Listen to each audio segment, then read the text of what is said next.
آپ کی دعاؤں کے منتظر ہیں، ان سب کی شفا یابی کے لیے سب مل کر اونچی آواز سے 3 بار صلوات بھیجیے بر محمد و آل محمد۔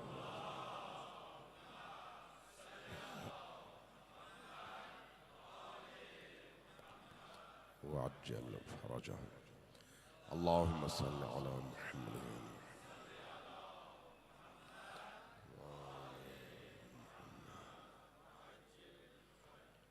اللهم صل على محمد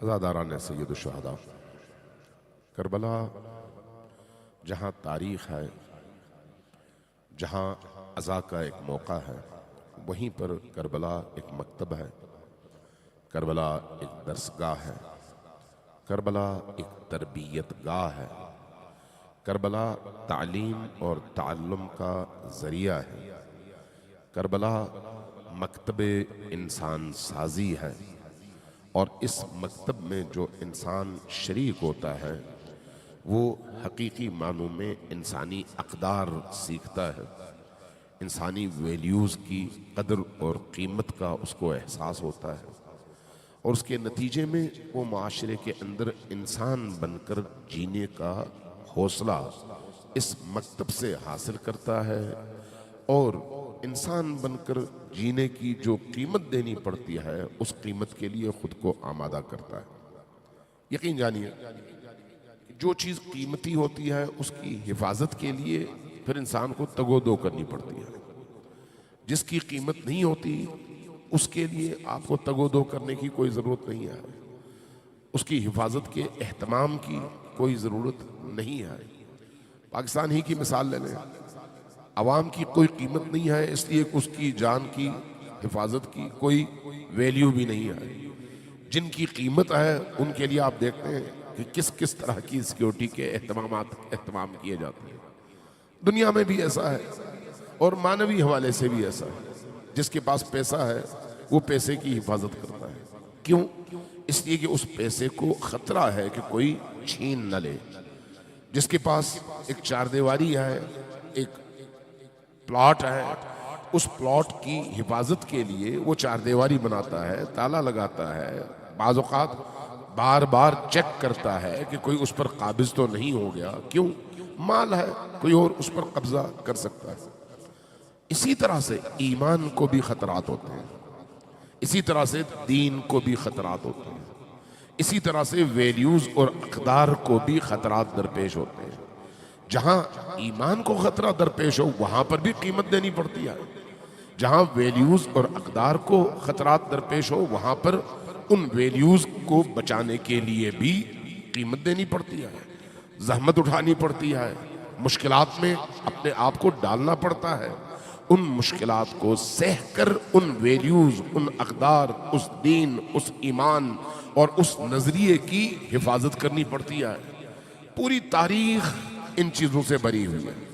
جتنے بھی انبیاء آئے ان انبیاء کے پیروکاروں کی تعداد ہمیشہ کم رہی۔ غور کیجئے، حضرت آدم سے لے کر حضرت خاتم تک جتنے بھی انبیاء آئے ان کی اپنی زندگی جس طرح سے گزری وہ ہمیشہ کرب میں، مشکلات میں، آزمائشات میں، تکلیفوں میں، چیلنجز میں اس طرح سے گزری کہ آخری وقت تک وہ جد و جہد کرتے رہے۔ تمام انبیاء، ان انبیاء کے جو حقیقی پیروکار تھے ان پیروکاروں کو بھی انہی انبیاء کی طرح سے انہی امتحانات، انہی مشکلات اور انہی آزمائشات سے گزرنا پڑا۔ جو کسی آزمائش سے نہ گزرے اس کو اپنے آپ پر شک ہونا چاہیے، جو کسی امتحان، ابتلا اور مشکل کا شکار نہ ہو اس کو خود پر شک ہونا چاہیے کہ میں اللہ کی نگاہ میں کوئی قیمت رکھتا بھی ہوں یا نہیں۔ جس کی اللہ کی نگاہ میں کوئی قیمت ہوگی اس کو ہر صورت میں آزمائش سے گزرنا پڑے گا، ہر صورت میں اس کو مشکلات سے گزرنا پڑے گا۔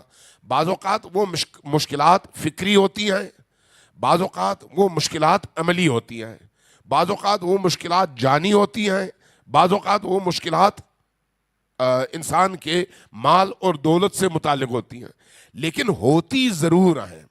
نبی کریم صلی اللہ علیہ وآلہ وسلم کو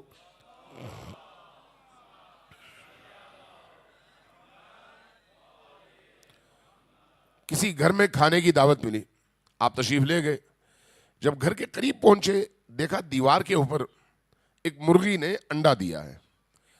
مرغی نے دیوار کے اوپر انڈا دیا اور مرغی اتر گئی، انڈا وہیں پر رہا۔ صاحب خانہ جو مالک تھا اس کی طرف نبی کریم نے رخ کیا اور فرمایا کہ عجیب ہے، یہ انڈا گرا نہیں۔ فرمایا کہ عرض کیا کہ یا رسول اللہ، اللہ کا مجھ پر بڑا کرم ہے، اتنا کرم ہے کہ میری زندگی میں کبھی کوئی اس طرح کی آزمائش نہیں آئی، کبھی کوئی نقصان نہیں ہوا، کبھی کوئی تکلیف نہیں پہنچی۔ جیسے ہی یہ کہا نبی کریم واپس وہیں سے پلٹ گئے، کہا کہ میں تمہارے گھر میں داخل نہیں ہو سکتا، اس لیے کہ تمہارے گھر سے مجھے ڈر لگتا ہے کہ جس گھر پر آزمائش نہ ہو، آزمائش نہ اترے، وہ گھر اللہ کی نگاہ میں گھر نہیں ہے اور وہ خاندان خاندان نہیں ہے۔ کیوں؟ اس لیے کہ آزمائش اللہ کے محبوب بندوں کی صفات ہیں اور ان پر ہر صورت میں وہ آزمائش آئے گی۔ اس لیے احادیث فراواں ہیں، اتنی زیادہ جن کی کوئی حد نہیں ہے۔ البلاء للولاء، جس کے اندر ولائے اہل البیت ہو، ولایت علی و آل علی ہو، اس کو اپنے آپ کو آزمائشات اور مشکلات کے لیے تیار رکھنا چاہیے، چونکہ ولایت قیمتی ترین اثاثہ ہے، ولایت قیمتی ترین متاع ہے، ولایت قیمتی ترین دولت ہے۔ اس لیے یہ دولت اگر کسی کے پاس ہے تو اس کو آزمائش سے مبتلا، آزمائش سے گزرنا چاہیے۔ اس لیے احادیث ہیں کہ مومن کی طرف آزمائش اور بلا اسی طرح سے آگے بڑھتی ہے جس طرح سے پہاڑ کی چوٹی سے نشیب کی طرف سیلاب کا پانی آتا ہے۔ لہذا اگر کوئی شخص مومن ہے تو ممکن نہیں ہے کہ وہ آزمائش سے نہ گزرے۔ آزمائشات ہو سکتا ہے مختلف نوعیت کی ہوں، قرآن کریم نے بیان کیا ہے وَلَنَبْلُوَنَّكُمْ ابلاء، نبلون اس کا مطلب ہے آزمائش میں ڈالنا۔ وَلَنَبْلُوَنَّكُمْ صیغہ عربی کے اعتبار سے تاکید در تاکید در تاکید در تاکید ہے، یعنی کئی تاکیدیں ایک ساتھ۔ مطلب اگر آپ ترجمہ کرنا چاہیں اردو میں تو اس کا ترجمہ یہ بنے گا، ہر صورت میں، ہر قیمت پر، ہر حال میں، ہر ہر ہر ہر قیمت پر تمہیں آزمائش سے گزرنا پڑے گا۔ قرآن یہ کہتا ہے وَلَنَبْلُوَنَّكُمْ، لیکن آزمائش میں کیا ہوگا؟ بِشَيْءٍ، تھوڑا سا تمہیں خوف میں مبتلا کر کے۔ بعض اوقات وہی تھوڑا سا اللہ کی نگاہ میں تھوڑا سا ہے، ہماری نگاہ میں بہت زیادہ ہے۔ مال چھن گیا، بہت زیادہ، ہماری ساری عمر کی کمائی چھن گئی۔ آپ کی نظر میں ساری عمر کی کمائی ہے، لیکن اللہ کی نگاہ میں وہ تھوڑی سی آزمائش ہے۔ جان چلی گئی، تھوڑی سی آزمائش ہے۔ اسارت ہوئی، تھوڑی سی آزمائش ہے۔ بچہ مسنگ ہو گیا، تھوڑی سی آزمائش ہے۔ بیماری آ گئی، تھوڑی سی آزمائش ہے۔ گھر گر گیا، تھوڑی سی آزمائش ہے۔ بہت ساری ایسی آزمائشات ہیں، اللہ کی نگاہ میں تھوڑی ہیں، اس لیے کہ انسان کا ظرف اتنا بڑا ہے کہ اللہ تبارک و تعالیٰ انہی آزمائشات کے ذریعے سے اس کو بھی بتاتا ہے کہ دیکھ لو تمہارے اندر ایمان کتنا ہے، اور معاشرے کو بھی بتاتا ہے کہ دیکھ لو کس میں ایمان ہے اور کس میں نہیں ہے، کس کی کتنی قیمت ہے۔ ہر شخص اپنے اس ایمان کی مقدار کے حوالے سے اپنی قیمت لگاتا ہے۔ اس لیے قرآن کریم، یہ ان الفاظ پر ذرا غور کیجیے گا میں کیا کہہ رہا ہوں۔ قرآن کریم جب کہتا ہے نا وَلَنَبْلُوَنَّكُمْ بِشَيْءٍ مِّنَ الْخَوْفِ، تھوڑا سا تمہیں خوف میں مبتلا کر کے، تھوڑا سا، یعنی انسان بچے کو پولیس اٹھا کے لے جائے، انسان کے اندر ایک خوف آتا ہے۔ کسی نے کہا یار FIR کٹ گئی، تھوڑا سا خوف پیدا ہوتا ہے۔ کسی نے کہا تمہارے خلاف فلان جگہ یہ منصوبہ بندی ہو رہی ہے، تھوڑا سا خوف پیدا ہوتا ہے۔ لیکن یہ خوف اگر اللہ کی راہ میں پڑنے والی آزمائش میں ہے تو پھر وہ خوف نہیں ہے. انسان چونکہ اپنے رب کی معرفت رکھتا ہے اس لیے وہ خوف آئے گا لیکن آپ کے ٹھوکر سے ٹکرا کر واپس چلا جائے گا, آپ کو مبتلا نہیں کرے گا. یعنی آپ جب اپنے رب پر ایمان رکھتے ہوں گے تو یہ ایمان اس خوف کو آپ کے گھر میں داخل ہونے سے روکے گا. کیوں؟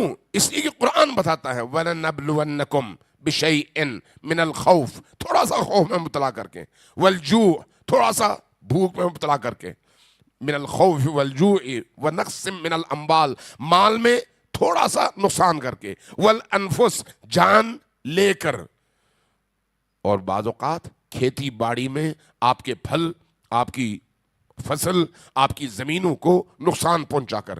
لیکن اللہ ان تمام چیزوں کو اس انسان کی آزمائش قرار دیتا ہے اور اس کے بعد کہتا ہے لیکن وہ جو لوگ ایمان والے ہوتے ہیں, وہ جو لوگ خدا پرست ہوتے ہیں, وہ جو لوگ جن کے دل اللہ پر یقین کی دولت سے لبریز اور نور خدا سے روشن ہوتے ہیں, وہ کیا کرتے ہیں؟ وہ کہتے ہیں کہ انا للہ و انا الیہ راجعون, ہم اللہ کی طرف سے آئے تھے, خالی ہاتھ آئے تھے, ہم نے واپس جانا ہے, خالی ہاتھ جانا ہے. جب آئے بھی خالی ہاتھ تھے, واپس جانا بھی خالی ہاتھ ہے. تو یہاں پر یہ جو مسافرت کے چند ایام ہیں, ان میں اگر ہمارے ہاتھوں میں کوئی دولت آئی, کوئی زندگی آئی, کوئی صحت آئی, کوئی کھیتی آئی, کوئی گھر آیا, کوئی اور چیز آئی, وہ اگر چھن بھی جائے تو کیا حرج ہے؟ کل میں نے جب زمین کے نیچے جانا ہے تو خالی ہاتھ ہی جانا ہے. لہٰذا وہ جو اللہ کا یقین اور اللہ پر ایمان کی دولت ہے وہ ان مادی اسباب اور وسائل کے چھن جانے اور خوف کے آ جانے کی وجہ سے ڈیمیج نہیں ہوتا. وہ ایمان اس انسان کو مضبوط کر کے ان امتحانات کے مقابلے میں سیسا پلائی ہوئی دیوار بنا دیتا ہے. اور کربلا کا کام یہی ہے. کربلا درسگاہ ہے, کربلا تربیت گاہ ہے, کربلا ائمہ اہل البیت علیہ السلام کے اس مکتب کا نام ہے کہ اس مکتب میں جو بھی فرد داخل ہوتا ہے اس کے اندر پھر یہ ایمان کی کیفیت ہر صورت میں زندہ ہوتی ہے. اگر کوئی شخص کربلا سے اٹیچ ہو لیکن ان چیزوں سے محروم ہو تو اس کا مطلب ہے کربلا کو اس نے چھوا بھی نہیں ہے. اگر کوئی شخص کربلا سے جڑا ہوا ہو, خود کربلا میں رہتا ہو لیکن آزمائش کے لیے آمادہ نہ ہو اور آزمائش میں پورا نہ اترے تو اس کا مطلب یہ ہے کہ اس کے اندر کربلا ہے ہی نہیں, کربلا صرف زبان کی حد تک ہے.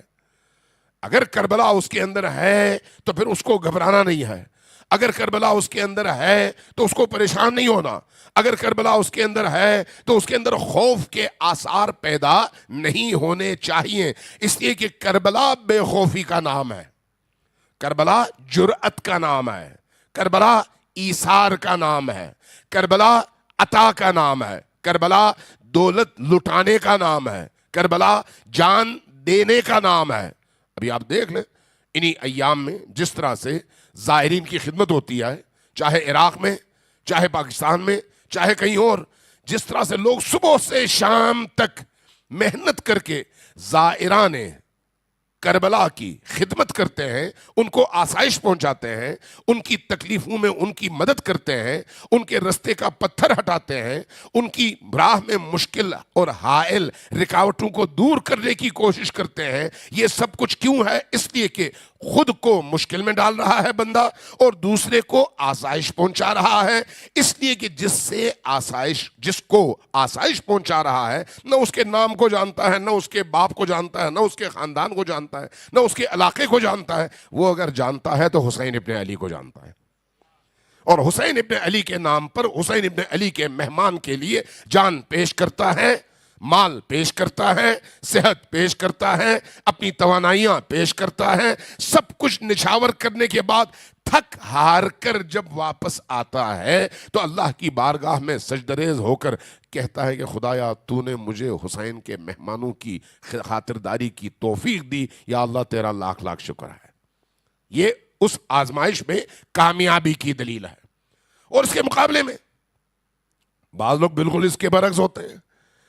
آج بعض لوگ کربلا میں امام حسین علیہ السلام کے خیمے کو لوٹنے والوں پر لعنت بھی بھیجتے ہیں اور اس غم پر آنسو بھی بہاتے ہیں، لیکن جب امام حسین علیہ السلام کے زائر کی بات آئے، کسی مومن کے مفادات کی بات آئے، تو جا کر اس زائر حسینی کو لوٹتے بھی ہیں اور شیعہ بھی کہلاتے ہیں۔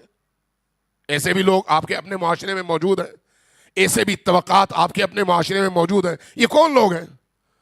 نام زبان پر، اسی طرح جس طرح سے کربلا کے میدان میں سامنے والوں کی زبان پر لا الہ الا اللہ محمد رسول اللہ تھا، جس طرح سے وہ نماز پڑھتے تھے، جس طرح سے وہ روزہ رکھتے تھے، جس طرح سے وہ حج پر ایمان رکھتے تھے، لیکن کیا کرتے تھے؟ حسین ابن علی کے مقابلے میں کھڑے تھے۔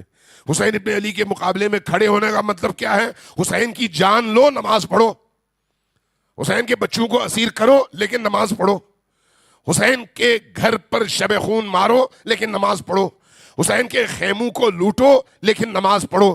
آج بھی بعض عزادار، بعض مومن، بعض شیعہ ایسے ہوتے ہیں جو زائر حسینی کو لوٹتے ہیں لیکن شیعہ بھی کہلاتے ہیں۔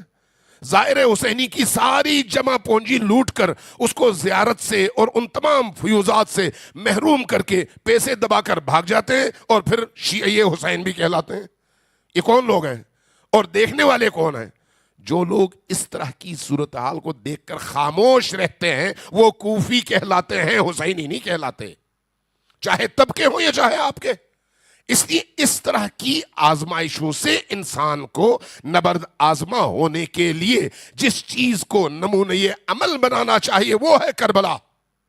کربلا میں دو ہی طبقات ہیں، یا سیاہ یا سفید، یا نور یا ظلمت، یا حق یا باطل، درمیان میں گرے ایریا کوئی نہیں ہے۔ بعض لوگ آج بھی گرے ایریا میں رہتے ہیں، گرے ایریا جو نہ سفید ہے نہ سیاہ، جہاں کا زور پڑا ادھر کی طرف رخ کیا۔ یہ اس کو ہم ایمان نہیں، اس کو نفاق کہتے ہیں، اور اس نفاق میں جو لوگ ملوث ہوتے ہیں اس کو قرآن منافق کہتا ہے۔ منافق۔ اس لیے اپنے اندر جھانک کر دیکھنے کی ضرورت ہے کہ ہمارے اندر مومن موجود ہے یا منافق موجود ہے، ہمارے اندر حق ہے یا باطل ہے۔ یہ ہو نہیں سکتا حق بھی ہو باطل بھی ہو، ممکن نہیں ہے۔ یہ ہو نہیں سکتا کہ انسان ایک طرف حسین کا دامن تھامے دوسری طرف یزید کا دامن تھامے، ممکن نہیں ہے۔ یا حسین ہے یا یزید ہے، درمیان کا مطلب، دونوں کو تھامنے کا مطلب نفاق ہے، اور نفاق کا مطلب وہ فرد منافق ہے، اور منافق کفار سے زیادہ بدتر ہیں قرآن کی نگاہ میں، چاہے وہ کربلا کے میدان میں ہو چاہے آج کے میدان میں ہو۔ اس لیے یاد رکھیں ان آزمائشات میں انسان کے ایمان کا بھی اندازہ ہو جاتا ہے، اس کے آخرت پر باور اور یقین کا بھی اندازہ ہو جاتا ہے، اور اسی طرح سے حسین ابن علی سے اس کے تعلق کا بھی اندازہ ہو جاتا ہے۔ بعض لوگ بڑا پہلی صف میں کھڑے ہو جائیں گے نماز کے لیے، اور عزاداری میں پہلے ہی امام بارگاہ میں آ جائیں گے، اور مسجد میں کمیٹیوں میں شامل ہو جائیں گے، مسجد میں خدمت گزاروں میں اپنا نام لکھوائیں گے، لیکن ہدف کیا ہوگا؟ اہل ایمان کو لوٹنا، ان کی دولت چرانا، ان کو کسی طرح سے اذیت پہنچانا۔ آپ کے شہر میں ایسے لوگوں کی کوئی کمی نہیں ہے ماشاءاللہ، اور دیکھ کر مجھے واقعی حیرت ہوتی ہے، بھئی یہ کیسے لوگ ہیں جن کے اندر اتنا بھی شعور نہیں ہے، اور باقی لوگ کیوں خاموش ہیں؟ جب اپنی آنکھوں سے دیکھ رہے ہیں کہ حسین ابن علی کے زائر کو لوٹا جا رہا ہے، تو لوٹنے والا تو ہے ہی اس دنیا کا، لیکن جو خاموش ہے وہ کہاں پر کھڑا ہے؟ جو خاموش ہے اس کی خاموشی یعنی حق کو جانتے ہوئے حق کی حمایت سے انکار، جو حق کو سمجھتے ہوئے ظلم کو دیکھتے ہوئے ظلم کی مخالفت اور حق کی حمایت سے، مظلوم کی حمایت سے انکار کرتا ہے، عملاً، زبان سے نہیں، عملاً خاموش رہتا ہے، تو خاموش تماشائی کا حسین ابن علی کی نگاہ میں کوئی اس کا مقام نہیں اور کوئی حیثیت نہیں ہے۔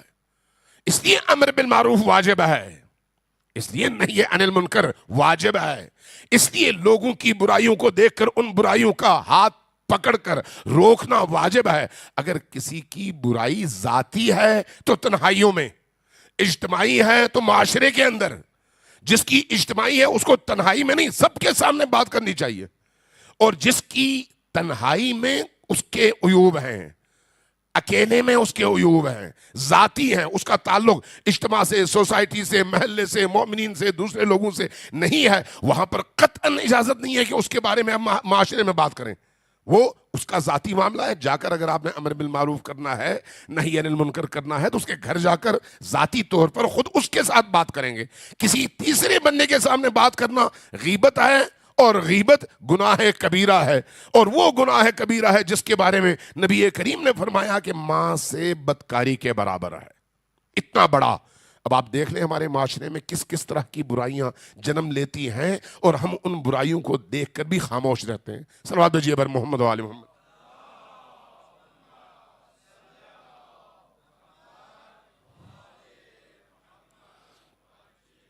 ایک دفعہ پھر ذرا اونچی آواز سے صلوات بھیجیں بر محمد و آل محمد.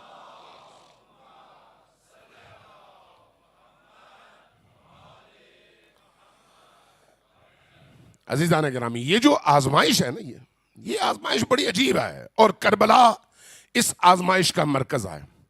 61 ہجری والی کربلا بھی اور آج کی کربلا بھی، چونکہ کربلا ایک زندہ حقیقت ہے، اور اس زندہ حقیقت کا تعلق زندہ انسانوں سے ہے، مرے ہوئے انسانوں سے نہیں ہے. لہٰذا جو بھی انسان زندہ ہوگا اس سے زندہ کربلا آزمائش کا شکار کرے گی، اور اس کربلا میں اور اس کی آزمائش میں مبتلا انسان بتائے گا اپنے عمل سے کہ میں کربلائی ہوں یا یزیدی ہوں. آج کی کربلا انسان کی آزمائش گاہ ہے. آج کی کربلا کبھی مال، کبھی جان، کبھی بچے، کبھی خواتین، کبھی آپ کا سٹیٹس، کبھی آپ کی نوکری، کبھی آپ کا کاروبار، کبھی کچھ اور. یہ ساری کی ساری چیزیں انسان کی آزمائش کا ذریعہ ہے. اس لیے انسان ان آزمائشات میں حسین کی پناہ میں جائے اور حسین کا دامن تھامے اور کہے مولا حسین یا ان آزمائشات میں مجھے نہ ڈالیے، اور اگر ڈالتے ہیں تو میرا ہاتھ تھامیے تاکہ میں ان آزمائشات میں کامیاب ہو کر نکل سکوں.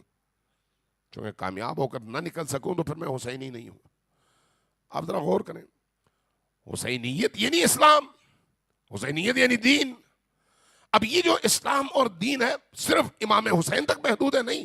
امام حسین کے بعد جتنے بھی ائمہ آئے سب نے اسی طرح کی آزمائشات میں زندگی گزاری ہے. سب کے سب بلا استثناء کوئی امام ایسا نہیں ہے جس نے آزمائش میں زندگی گزاری ہو. اور اس کی سب سے بڑی دلیل کیا ہے؟ سب کے سب شہید ہوئے. جو شخص معاشرے کے اندر کسی کے سامنے چیلنج نہ بنے، اس کی نہ جان کو خطرہ ہوتا ہے نہ مال کو. خطرہ کس کو ہوتا ہے؟ اس کو جو چیلنج بن جائے. جو بندہ بالکل لا تعلق ہو پوری دنیا سے، چاہے دنیا کو سیلاب لے جائے یا آگ لگ جائے، اس کو کوئی فکر نہ ہو. دنیا میں کوئی مرتا ہے یا جیتا ہے اس کو کوئی فکر نہ ہو، اس کو صرف اپنے پیٹ کی، اپنے بچوں کی فکر ہو. تو ایسے شخص کو کسی سے کوئی خطرہ نہیں ہوتا، اس لیے کہ وہ کسی کے لیے خطرہ ہے ہی نہیں. خطرہ کون بنتا ہے؟ وہ جس کے وجود سے ظلم کو خطرے کا احساس ہو اور خطرے کی بو جائے.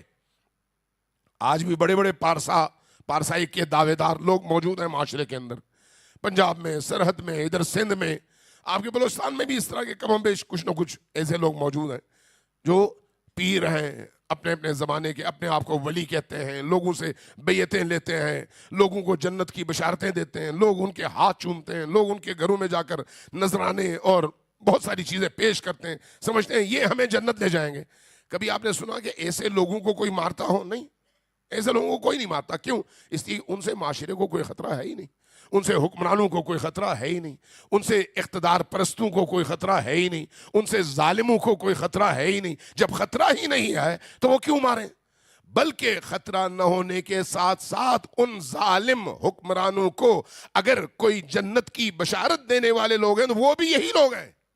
لہٰذا آپ بڑے بڑے مقتدر حکمرانوں کو، ضیاء الحق جیسے لوگوں کو، ایوب خان جیسے لوگوں کو، میں باقیوں کے نام نہیں دیتا، بے نظیر بھی ایسے ہی تھی، بے نظیر بھی جاتی تھیں، اور اسی طرح سے مشرف کا بھی ایسا ہی تھا، نواز شریف کا بھی ایسا ہی تھا، کہ بڑے بڑے یہ جو حکمران ہیں، بڑے بڑے جرنیل بھی ان میں شامل ہیں، بڑے بڑے پیروں کے پاس جاتے ہیں راتوں میں چھپ کر ان سے دعا لینے کے لیے، ان سے دعا منگوانے کے لیے، تاکہ ان کا اقتدار مضبوط ہو، تاکہ وہ زیادہ کرپشن کر سکیں، زیادہ ظلم کر سکیں، زیادہ لوگوں کی آسائش ختم کر سکیں، اپنے بچوں کے لیے بھیڑیے کی طرح سے لوگوں کو لوٹ کر دولت جمع کر سکیں، یہ سارے حکمران ایسے کرتے ہیں اور ان کے اپنے اپنے پیر ہیں۔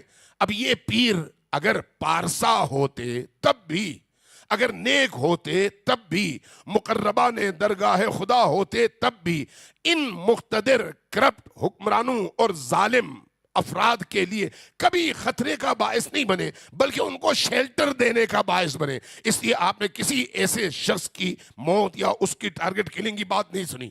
کیوں؟ اس لیے وہ کسی کے لیے خطرہ ہے ہی نہیں۔ لیکن اگر انہی میں سے کوئی شخص اٹھے کہے یہ ظلم ہے، یہ نہ کرو، میں تمہارے سامنے کھڑا ہوتا ہوں، میں لوگوں سے کہتا ہوں کہ تم آؤ، مقابلہ کرو، اس ظلم کا خاتمہ کرو، اگلے ہی دن اس کی لاش پڑی ہوگی۔ ائمہ اطہار سے بڑھ کر اللہ کی بارگاہ میں مقرب ولی تو کوئی نہیں آئے۔ ان اولیاء کو کیوں قتل کیا گیا؟ کربلا کے بعد امام سجاد، امام سجاد کے بعد امام باقر، امام باقر کے بعد امام صادق، امام صادق کے بعد امام موسیٰ کاظم، پھر امام علی ابن موسیٰ الرضا، پھر امام محمد تقی، پھر امام علی النقی، پھر امام حسن العسکری۔ یہ سارے کے سارے ائمہ کیوں شہید ہوئے؟ کوئی 28 سال کی عمر میں شہید ہوا، کوئی 34 سال کی عمر میں شہید ہوا، کوئی 48 سال کی عمر میں شہید ہوا۔ کیوں ایسا ہوا؟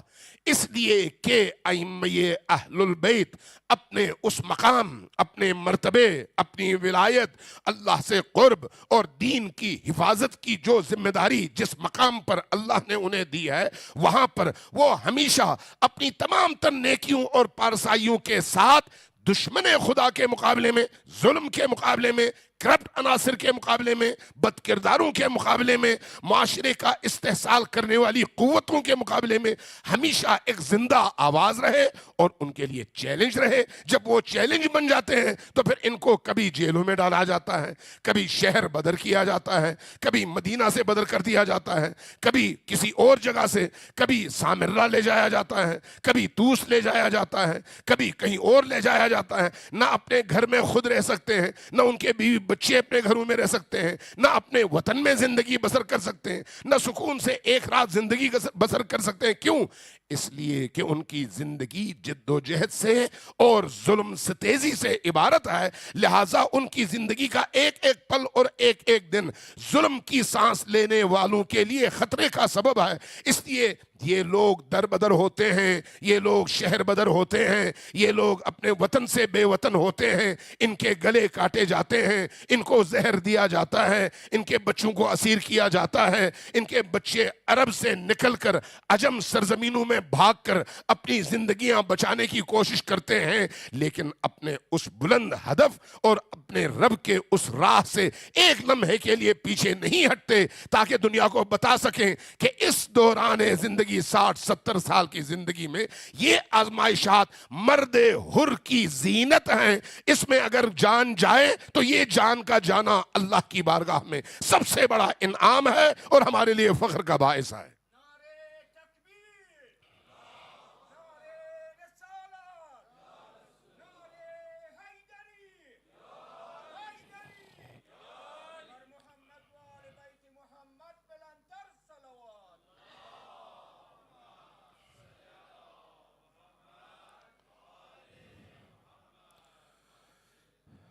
اس میں ان اولیاء اللہ نے ہمیشہ یہی کام کیا جن کو ہم ائمہ اطہار کہتے ہیں۔ ائمہ اطہار کا پیروکار ہونے کا مطلب صرف یا حسین کہنا تو نہیں ہے، صرف یا علی مدد کہنا تو نہیں ہے۔ یا علی مدد وہ سندھ میں موجود جو سر کے بال سے پاؤں کے ناخن تک کرپٹ وڈیرا جو لوگوں کے خون سے اپنے بچوں کا پیٹ پالتا ہے، لوگوں کا خون چوس کر، وہ بھی کہتا ہے یا علی مدد۔ وہ جو ہاری ہے، ہندو ہے، جس کا اللہ پر ایمان بھی نہیں ہے، وہ بھی کہتا ہے یا علی مدد۔ تو کیا یا علی مدد کہنا کافی ہے؟ نہیں، یا علی مدد کہنے کے لیے ایمان بھی ضروری ہے۔ یا علی مدد صرف شعار تو نہیں ہے، یا علی مدد صرف نعرہ تو نہیں ہے۔ یا علی مدد یعنی میں اس علی کو مانتا ہوں جو باطل کے سامنے تمام قد کھڑے رہے اور آخری سانس تک باطل کے مقابلے میں پوری قوت کے ساتھ سینہ تان کر ذوالفقار کے ساتھ جہاد کرتے رہے۔ میں اس علی کو مانتا ہوں، اس علی کو ماننے کا مطلب کیا ہے؟ ماننے کا مطلب کیا ہے؟ ماننے کا مطلب یہ ہے کہ میں ان کے پیچھے چلتا ہوں، میں ان کی راہ پر چلتا ہوں۔ ان کی راہ پر چلنے کا مطلب کیا ہے؟ میرے ارد گرد اگر وہی فکر ہو جو علی کے مقابلے میں ہے، وہی فکر ہو جو حسن کے مقابلے میں ہے، وہی فکر ہو جو حسین ابن علی کے مقابلے میں ہے، تو میں ان افکار کے حامل لوگوں کے درمیان اس فکر کا مدافع بنوں گا جو علی کی ہے، حسن کی ہے، حسین کی ہے۔ اس کا مطلب ہے یا علی مدد، اس کا مطلب ہے مجھے علی پر ایمان ہے، اس کا مطلب ہے میں علی کا پیروکار ہوں۔ علی کی پیروکاری حوصلہ مانگتی ہے، علی کی پیروکاری قربانی مانگتی ہے، علی کی پیروکاری آزمائشات کے مقابلے میں ڈٹ کر کھڑا ہونا مانگتی ہے، اور یہی ڈٹ کر کھڑا ہونا تمام ائمہ کی زندگی میں آپ کو نمایاں طور پر نظر آتی ہے۔ صلوات بھیجیے پر محمد و آل محمد۔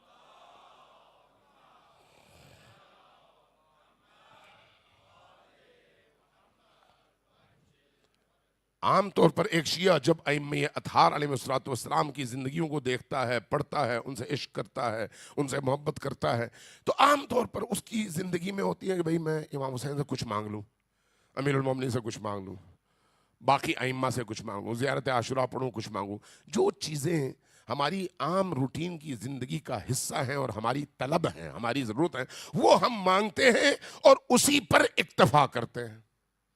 امام حسین علیہ السلام کی قیمت ہماری نظروں میں اتنی ہے کہ ہم یہ چیزیں مانگتے ہیں۔ یہ یاد رکھیے، امام حسین کی بارگاہ سے ہندو مانگے تو اس کو بھی ملتا ہے، سکھ مانگے تو اس کو بھی ملتا ہے، چونکہ وہ بارگاہ کون سی بارگاہ ہے؟ رحمت خدا کے مظہر کی بارگاہ۔ جو ہستی اللہ کی رحمت کا مظہر ہو، رحمت خدا کا اظہار جس کے در سے ہوتا ہو، اس کے در سے کوئی بھی خالی ہاتھ نہیں جاتا، چاہے وہ بت پرست ہی کیوں نہ ہو، چاہے وہ کافر ہی کیوں نہ ہو، چاہے وہ مرتد ہی کیوں نہ ہو، مانگنے آئے تو اس در سے کوئی خالی نہیں جاتا۔ تو کیا کسی کو عطا ہونا اس کے حق ہونے کی دلیل ہے؟ نہیں۔ وہاں پر تو شام سے جب بدترین ناصبی مدینہ میں امام حسن کے در پہ آتے تھے تو امام حسن سے کچھ لے کر جاتے تھے، تو کیا ان ناصبیوں کے حق ہونے کی علامت ہے کہ ان کے در سے کچھ ملا؟ نہیں۔ آج بھی میں اپنی آنکھوں سے دیکھ چکا ہوں، ہمارے بہت سارے سنی دوست، دیوبندی فیملیز محرم میں آتی ہیں، عاشورہ میں آتی ہیں، تاسوعہ میں آتی ہیں، امام بارگاہوں میں آتی ہیں، علم کے سامنے کھڑے ہوتی ہیں، خواتین ان کی فیملیز، اور دعا مانگتی ہیں اولاد کی، باقی مسائل کی، ان کی دعائیں قبول ہوتی ہیں، اور وہ اپنی قبول شدہ دعا کے نتیجے میں آگے بتاتی ہیں کہ ہماری یہ دعا اس وجہ سے قبول ہوئی اور آج ہماری یہ حاجات رفع ہو چکی ہیں اور ہم مطمئن ہیں۔ تو کیا اس کا مطلب یہ ہے کہ وہ حق پر ہیں؟ نہیں۔ حق پر ہونا الگ چیز ہے، کسی کی خواہش کا پورا ہونا الگ چیز ہے، کسی کی دعا کا قبول ہونا الگ چیز ہے۔ امام حسین علیہ السلام تشریف لا رہے تھے مدینہ سے، مکہ سے آگے عراق کی طرف، رستے میں ایک جگہ شام ہوئی، پڑاؤ ڈالا، سامنے دیکھا ایک بہت بڑا باغ، بہت بڑی کھیتی، بہت بڑا مزرعہ، جہاں پر کھیتی باڑی ہے، فصلیں ہیں، درخت ہیں، مختلف چیزیں ہیں۔ اپنے ساتھیوں میں سے کچھ کو لیا، کہا چلو میرے ساتھ، وہاں پر چلے گئے، کہا کوئی مالک ہے؟ مالک آیا، دیکھا رسول اللہ کا ایک صحابی ہے۔ امام حسین کو معلوم تھا کہ یہ رسول اللہ کا صحابی ہے۔ جیسے ہی اس نے امام حسین کو دیکھا، قدموں میں گرا، یہ اپنا رسول اللہ، آپ نے مجھے یاد کیا ہوتا میں خود حاضر ہو جاتا، آپ خود تشریف لے آئے۔ فرمایا کہ ہاں مجھے تم سے کام تھا، اس لیے میں آیا ہوں، حکم فرمائیے۔ امام نے اظہار کیا، کہا کہ ہم عراق کی طرف جا رہے ہیں اور ہمارا مقصد یہ ہے، امر بالمعروف ہے، نہی عن المنکر ہے، باطل سے مقابلہ ہے، اور اس راہ میں یہ مشکلات ہیں، میں آیا ہوں تمہیں دعوت دوں کہ تم بھی ہمارے ساتھ چلو۔ اس شخص نے امام کی طرف دیکھا، کہا کہ اپنا رسول اللہ، میرے ماں باپ آپ پر قربان ہو، میری ہر چیز آپ پر نثار ہو، میں ضرور چلتا، لیکن ابھی یہ جو میں نے کھیتی آباد کیا ہے، مزرعہ آباد کیا ہے، زمینیں آباد کی ہیں، یہ درخت وغیرہ اگائے ہیں، پھل لگ چکے ہیں، سبزیاں اگ چکی ہیں، فصل تیار ہے، اگر میں آپ کے ساتھ جاؤں تو یہ ساری محنت ضائع ہو جائے گی، اس لیے آپ اجازت دیں، میں اپنا گھوڑا آپ کو دیتا ہوں اور اپنی تلوار بھی آپ کو دیتا ہوں، میری تلوار بڑی قیمتی تلوار ہے اور گھوڑا بھی بڑا قیمتی ہے، میری طرف سے یہ تحفہ قبول کر لیں اور مجھے یہاں پر رہنے دیں تاکہ یہ میری ساری محنت ضائع نہ ہو۔ امام حسین علیہ السلام نے کہا کوئی بات نہیں، نہ آؤ، نہ تمہاری تلوار کی ضرورت ہے نہ تمہارے گھوڑے کی ضرورت ہے۔ کہا یا ابن رسول اللہ میں اپنی مرضی سے دے رہا ہوں۔ فرمایا کہ میں اپنی ضرورت کے لیے تمہارے پاس نہیں آیا، مجھے ضرورت نہیں تھی، میں آیا تھا تمہیں نجات دلا سکوں، تم اگر نجات نہیں پانا چاہتے تو کوئی بات نہیں، رہ جاؤ، میں جا رہا ہوں۔ پلٹ گئے، کچھ کیے بغیر پلٹ گئے۔ جیسے ہی پلٹے پیچھے سے آواز دی یا اپنا رسول اللہ آپ جا تو رہے ہیں، ایک میری درخواست ہے۔ جی بولو کیا ہے؟ کہا یہاں پر میں نے اتنے سارے کنویں کھودے ہوئے، ان کنووں میں سے کسی کا بھی پانی میٹھا نہیں ہے، آپ سے درخواست ہے کہ کوئی ایسا وہ نسخہ بتائیں یا کچھ کریں جس سے میرے کنووں کا پانی میٹھا ہو۔ فرمایا کہ مجھے لے کے چلو کنویں کے پاس۔ کنویں کے پاس گئے، کنویں کے ڈول سے پانی نکالا، اپنا لعاب دہن اس پانی میں مکس کیا، پانی گرا دیا، فرمایا جاؤ تمہارا پانی میٹھا ہو گیا، پانی میٹھا ہو گیا۔ خود نکل آئے۔ اب ذرا مجھے بتائیں اس کی حاجت تو پوری ہوئی نا، اس کے کنویں کا پانی تو میٹھا ہو گیا، اس کی آرزو تو پوری ہو گئی، اس کی سب سے بڑی مشکل تھی میٹھا پانی نہیں تھا۔ کیا میٹھے پانی کا پورا ہو جانا اس کے حسینی ہونے کی دلیل ہے؟ نہیں، وہ حسین کے ساتھ چل نہیں سکا۔ حسین کے ساتھ چلنے کے لیے پانی میٹھا کرایا نہیں جاتا، اپنی جان دی جاتی ہے، اپنا مال دیا جاتا ہے، اپنا سکون ترباہ کیا جاتا ہے، اپنے دنیا کی آسائشات کو قربان کیا جاتا ہے، اپنی خواہشات کے حصول کے لیے حسین کو سہارا بنانا، لیکن حسین کے دین کو جب سہارے کی ضرورت پڑے تو خود اپنی جان بچانا، یہ حسینیت نہیں ہے، یہ نفاق ہے، یہ دنیا پرستی ہے، یہ دنیا کی خواہشات کا اسیر ہونا ہے۔ اور کربلا اس اسارت اور قید سے انسان کو رہائی دلا کر اس کی اس غلامی کی زنجیر کو توڑ کر اس کو حر بنانے کا نام ہے۔ حر ایسے ہی حر تو نہیں بنا، حر انہی زنجیروں کو توڑنے کے بعد حر بنا۔ کربلا میں دو کردار ہیں، ایک عمر ابن سعد کا اور ایک حر ابن یزید ریاحی کا۔ عمر ابن سعد حسین ابن علی کو جانتا ہے کہ کون ہے۔ حسین ابن علی فاطمہ کا بیٹا، علی ابن ابی طالب کا بیٹا، نبی کریم کا نانا، نبی کریم کا نواسا، اس کو معلوم ہے کہ حسین یعنی جنت، اس کو معلوم ہے یزید ابن معاویہ یعنی جہنم، اس کو معلوم ہے کہ ادھر جنت ہے ادھر جہنم ہے۔ اس کے سامنے دو رستے ہیں، ایک نافرمانی کر کے یزید کی، حسین کے کیمپ میں جانا اور گردن کٹانا، دوسرا یزید کی بات ماننا، حسین کے مقابلے میں کھڑے ہونا اور اس کے عوض رئی کی حکومت لینا، جہاں پر میٹھا گندم ملتا ہے، فصلیں ہیں، پیسہ ملتا ہے۔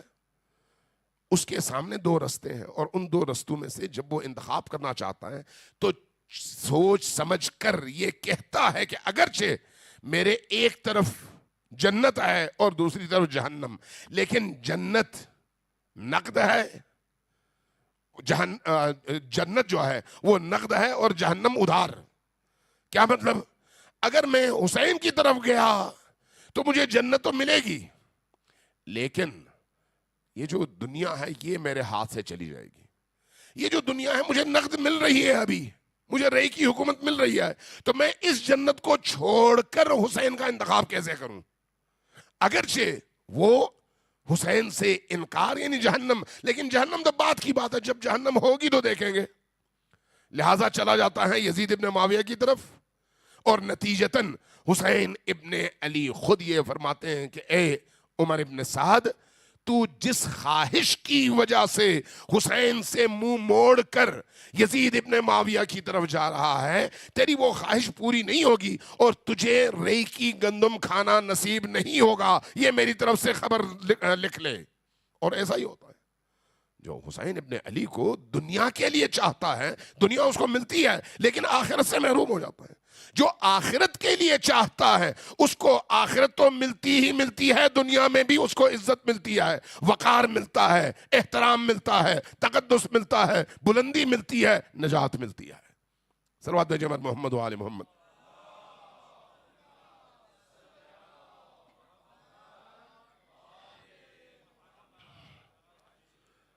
میں ایک نسخہ آپ کی خدمت میں عرض کروں, جس کے دل میں تھوڑی سی روشنی ہو نا, تھوڑی سی, اس کو چاہیے کہ اس روشنی میں اضافہ کرے. محبت ہے اس میں اضافہ کرے, عشق ہے اس میں اضافہ کرے, چونکہ روشنی کا پاور بڑھایا جا سکتا ہے. آپ کے پاس اگر 10 واٹ کا بلب ہے تو اس کی جگہ 20, 20 کی جگہ 40, 40 کی جگہ 100, 100 کی جگہ 1000 کیا جا سکتا ہے تاکہ روشنی بڑھے, پاور بڑھے, طاقت بڑھے. لیکن اس روشنی اور پاور کو بڑھانے کے لیے اہل البیت کا سہارا لینا ضروری ہے. اہل البیت سے جتنے ہم اٹیچ ہوتے چلے جائیں گے ہماری طاقت میں اضافہ ہوتا چلا جائے گا, ہماری معنویت میں اضافہ ہوتا چلا جائے گا, ہمارے اندر کی روشنی میں اضافہ ہوتا چلا جائے گا. لیکن جتنا ہم اس پاور اور روشنی کو کم کرتے چلے جائیں گے اور ان سے دور ہوتے چلے جائیں گے, وہ دوری ہمارے اندر موجود اس چھوٹی سی روشنی کی کرن کو بھی بجھانے کا سبب بن جائے گی. جتنا ہم دور ہوں گے اتنا ہم تباہ حال ہوں گے, جتنا ہم قریب ہوں گے اتنا ہمارا دل مطمئن ہوگا. دل مطمئن ہوگا. پیسہ انسان کو بے نیاز نہیں بناتا, طاقت انسان کو مستغنی نہیں بناتی. جو چیز انسان کو اطمینان دیتی ہے وہ دل کی پاکیزگی اور اللہ کے سائے میں آنا ہے, اہل البیت سے جڑنا ہے, اہل البیت کی کشتی میں سوار ہونا ہے. اگر اس کشتی پر سوار ہو جائے تو خالی ہاتھ انسان بھی بڑا مطمئن ہوتا ہے. سقراط کے حوالے سے کہتے ہیں, سقراط اپنے زمانے کا بہت بڑا فیلسوف تھا, بہت بڑا فیلسوف اور بہت بڑا عالم, لیکن دنیا سے بے نیاز. ایک دن کسی پتھر پر لیٹا ہوا تھا, دھوپ سینک رہا تھا. سامنے سے بادشاہ کا گزر ہوا وزراء کے ساتھ. وزراء نے کہا کہ بادشاہ سلامت, آپ نے سقراط کو پہچانا ہے؟ کہا ہاں میں جانتا ہوں, بڑی شہرت سنی ہے, بہت بڑا آدمی ہے. کہا وہ سامنے ٹیلے کے اوپر, پہاڑ کے اوپر, پتھر کے سل کے اوپر وہ لیٹا ہوا ہے, آئیے اس سے ملیے. کہا چلو. قریب گئے, قریب جا کر کھڑے ہوئے, کھڑے ہو کے سقراط سے کہا کہ سقراط.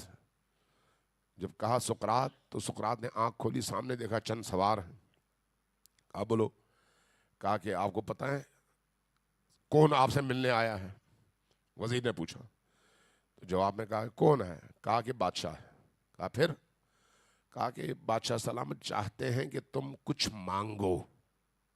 بادشاہ سے, بادشاہ ہر تمہاری خواہش پوری کر سکتا ہے. سقراط نے جواب میں کہا کہ میری ایک ہی خواہش ہے, وہ پوری کر دو.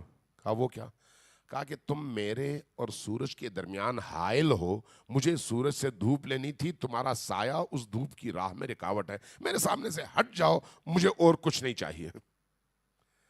انسان کی بے نیازی انسان کو آزاد کرتی ہے اور انسان کی ضرورت اس کو قیدی بنا دیتی ہے, ضرورت اس کو غلام بنا دیتی ہے. اگرچہ اس کے ہاتھوں میں ہتھکڑیاں نہ ہو, اس کے گلے میں توق نہ ہو, لیکن وہ فکری طور پر غلام ہوتا ہے. آج کے آپ کے حکمران کیسے ہیں؟ عملاً ان کے ہاتھوں میں گن ہے, عملاً ان کے پاس ایٹم بم ہے, عملاً ان کے پاس فورس ہے, عملاً ان کے پاس ایک مملکت ہے, لیکن سر کے بال سے پاؤں کے ناخن تک سارے کے سارے غلام, ابن غلام, ابن غلام. کیوں؟ اس لیے کہ بے نیازی نہیں ہے, سراپا نیاز ہے, سراپا محتاج, سراپا ہر چیز میں دشمنوں کی طرف دیکھنا کہ بھئی اگر یہ نہیں ہوگا تو ہم مر جائیں گے, وہ نہیں ہوگا تو ہم مر جائیں گے. جو قوم مرنا سیکھتی ہے وہ غلام نہیں بنتی, جو قوم مرنا نہیں سیکھتی وہ غلامی کے دلدل میں پھنستی چلی جاتی ہے. اس لیے کربلا وہ رستہ ہے جس میں موت تو ہے لیکن آزادی ہے, اور کربلا کو چھوڑنا وہ رستہ ہے جس میں بظاہر آزادی اور بظاہر زندگی تو ہے لیکن ابد الدہر غلامی بھی ہے اور ذلت اور پستی بھی ہے. صلوات بھیجیے بر محمد و آل محمد.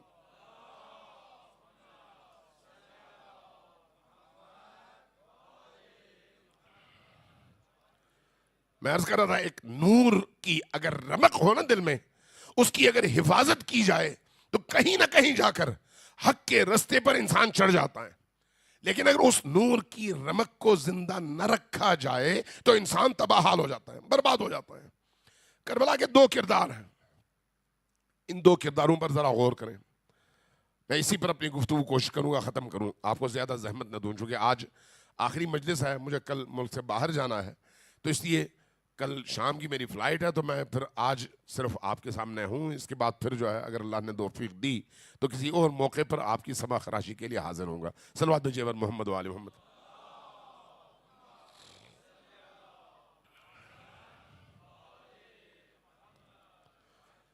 عزیزان گرامی، کربلا کے دو کردار ہیں اور بڑے عجیب ہیں۔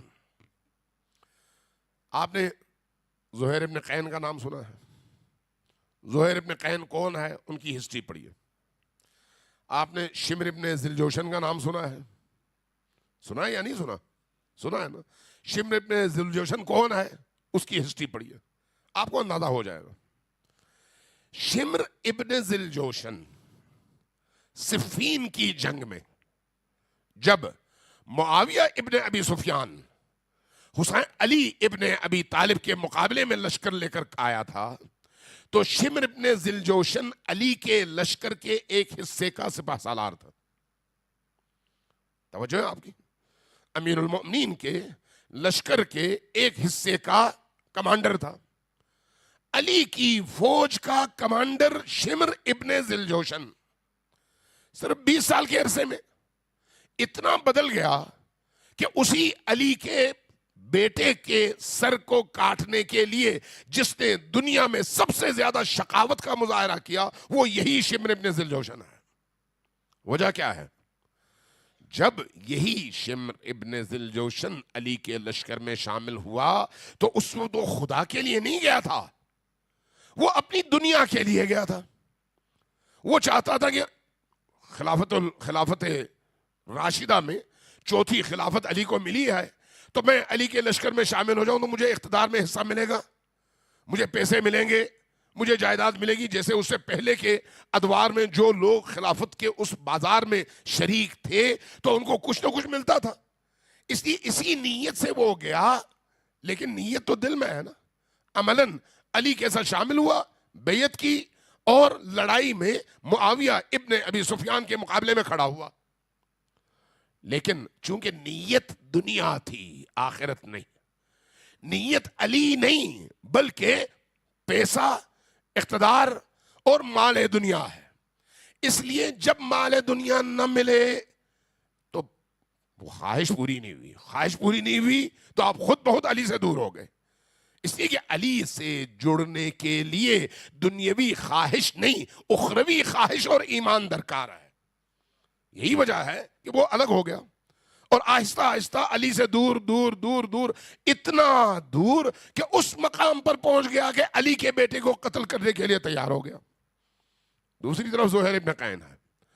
زہیر ابن قین اسی صفین کی جنگ میں، صفین وہ جنگ جس میں معاویہ ابن ابی سفیان علی ابن ابی طالب کی بیعت سے انکار کر کے جس نے خروج کیا اور ریاست اسلامی سے بغاوت کی، اور بغاوت کرنے کے بعد خلیفہ راشد کے مقابلے میں تلوار لے کے کھڑا ہو گیا، اس باغی کا ساتھ دینے والا زہیر ابن قین۔ زہیر ابن قین نے کیوں معاویہ ابن ابی سفیان کے لشکر میں شمولیت اختیار کی؟ اس کو خبر ملی کہ مدینہ میں خلیفۃ المسلمین یعنی عثمان غنی کو بلوائیوں نے قتل کر دیا ہے۔ جو خبر پہنچی میں اس کی بات کر رہا ہوں، تاریخ کی نہیں کہ ہوا کیا تھا، لیکن جو معاشرے کے اندر خبر پھیلائی گئی، جیسے آج معاشرے کے اندر ایک سوشل میڈیا کے ذریعے سے خبر ہوتی کچھ ہے، بنتی کچھ ہے، پھیلائی کچھ جاتی ہے، اسی طرح سے جو خبر پھیلائی گئی وہ کیا ہے کہ خلیفۃ المسلمین کو کچھ باغیوں نے پکڑ کر مار دیا ہے، اور معاویہ ابن ابی سفیان ان قاتلوں کو پکڑنے کے لیے مظلوم کی حمایت میں نکلا ہے۔ اب مظلوم کی حمایت تو اچھی بات ہے، بری بات تو نہیں ہے۔ زہیر ابن قین کے دل میں یہ ہے کہ بھئی میں مظلوم کا ساتھ دوں گا، اس لیے وہ چلا گیا معاویہ کے لشکر میں۔ ابھی اس کو یہ نہیں پتا حقائق کیا ہے، ٹائم گزرتا چلا گیا، گزرتا چلا گیا، گزرتا چلا گیا. جب 60 ہجری کا وقت آیا، ان سالوں میں بہت سارے پردے ہٹ گئے، بہت سارے حقائق سامنے آ گئے، بہت سارے جھوٹ بے نقاب ہوئے، اور معاشرے کو پتہ چل گیا کہ کون کہاں پر کھڑا ہے. تو یہی زہیر ابن قین جو اس وقت معاویہ ابن ابی سفیان کے لشکر میں تھا لیکن حق کی تلاش میں باطل کے ساتھ مل گیا تھا، اب جب حق اور باطل کے درمیان پردے ہٹ گئے، پتہ چل گیا کہ حق کا نام حسین ہے، تو اس لشکر سے آیا ادھر اور علی ابن ابی طالب کے بیٹے کے ساتھ کھڑے ہو کر اس ایک رات میں اپنے آپ کو اس مقام تک پہنچایا کہ اپنا گلا کٹوانا اس کے لیے دنیا کی سب سے بڑی نعمت تھی اور سب سے بڑا انعام تھا. یہ کس لیے ہے؟ دل میں جب رونق اور جب دل میں روشنی ہوتی ہے، جب دل میں روشنی ہوتی ہے تو انسان اس طرح سے منقلب ہوتا ہے، اس طرح سے حق کی تلاش میں نکلتا ہے. صلوات بھیجیے بر محمد و آل محمد.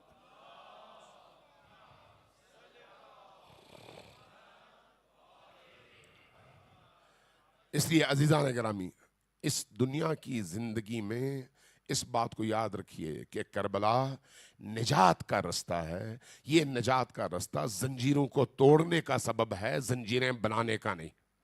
انسان کو حر بنانے کا سبب ہے، شمر نہیں. انسان کو عطا کرنے کے لیے طاقت، حوصلہ اور فراخ دلی عطا کرنا اس کربلا کی ذمہ داری ہے. اس کو لالچی بنانا نہیں، اس کو تماکار بنانا نہیں، اس کو لٹیرا اور چور بنانا نہیں، اس کو صرف اپنی جان بچانے کے لیے باقی دنیا سے چشم پوشی کرنے والا انسان بنانا یہ کربلا کے ذمے نہیں ہے. کربلا کے ذمے اس کی آنکھیں کھولنا ہے، بند کرنا نہیں. اس کو باغیرت بنانا ہے، بے غیرت نہیں. اس کو قیدی نہیں بلکہ اس کو حر بنانا ہے. اور اس لیے کربلا کے اس میدان میں جو بھی کھڑا ہوگا اس کے اندر حریت پیدا ہوگی، چاہے وہ غزہ میں کھڑا ہو، لبنان میں کھڑا ہو، بیروت میں، یا صنعاء میں کھڑا ہو، یا کوئٹہ میں کھڑا ہو، کہیں پر بھی ہو. اگر وہ اپنے زمانے کے کربلا کی سرزمین میں کھڑا ہوگا تو جان دے گا لیکن قیدی نہیں بنے گا، اسیر نہیں بنے گا. جان دے گا لیکن دنیا کے عوض آخرت کا سودا نہیں کرے گا. ہر چیز قربان کرے گا لیکن حسین سے اپنے رشتے کو اور اپنے اس ایمانی رشتے کو ایک لمحے کے لیے بھی کمزور نہیں ہونے دے گا. صلوات بھیجیے بر محمد و آل محمد.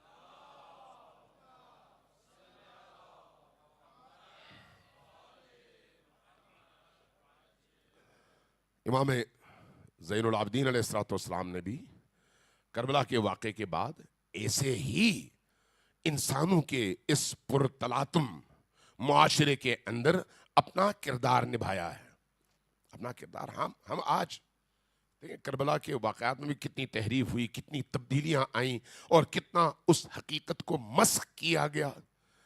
زینب کبریٰ وہ جن کے اندر علی کی روح ہے، علی کی جرأت ہے، علی کی شجاعت ہے، ان کو ایک مجبور بے کس خاتون کے طور پر پیش کرتے ہیں. کیوں؟ تاکہ رلا سکیں. رلانے کے لیے ان شخصیات کو آسمان سے زمین پر گرانا ضروری ہے، لیکن کیا جاتا ہے. کیوں؟ اس لیے کہ خطیب کو آنسو چاہیے، شہرت چاہیے اور 2-4 پیسے چاہیے. یہ جو اس طرح کی نیتوں کی وجہ سے حقائق کو مسخ کیا جاتا ہے، یہ خود کربلا کے خلاف ایک شب خون ہے.